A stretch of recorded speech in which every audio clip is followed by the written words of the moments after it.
Developers buying Mac Minis to run AI agents have created a hardware shortage, and Apple's already making you pay for it. Welcome to AI News in a Minute, brought to you by Tavis, the future of interactive video. I'm Jerome W. DeWald. This is Friday, May 15th, 2026.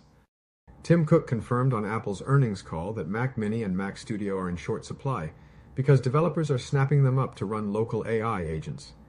The Mac Mini's starting price already jumped to $799. iPhone prices could be next as memory chip costs spike. Meta just opened its ad ecosystem to ChatGPT, Claude, and other third-party AI tools for the first time. Meta's business AI tools now handle 10 million conversations per week, up from just 1 million at the start of the year.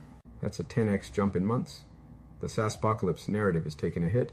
Atlassian posted $1.8 billion in revenue, up 32% year over year. Twilio hit $1.4 billion at its fastest growth rate in 3 years. Both credited AI. Turns out AI can lift legacy SaaS instead of killing it. Researchers trained an AI called Talkie exclusively on pre-1931 content. The goal? See if AI can independently rediscover humanity's greatest breakthroughs. If a model trained only on 1930s knowledge reinvents the computer on its own, researchers say that's a serious signal that AGI has arrived. That was your AI News in a Minute with Jerome W. DeWald. Stay ahead in the AI race. Leave your thoughts about AI agent demand driving hardware shortages in the comments. Give this video a like and hit subscribe so you don't miss tomorrow's AI News in a Minute.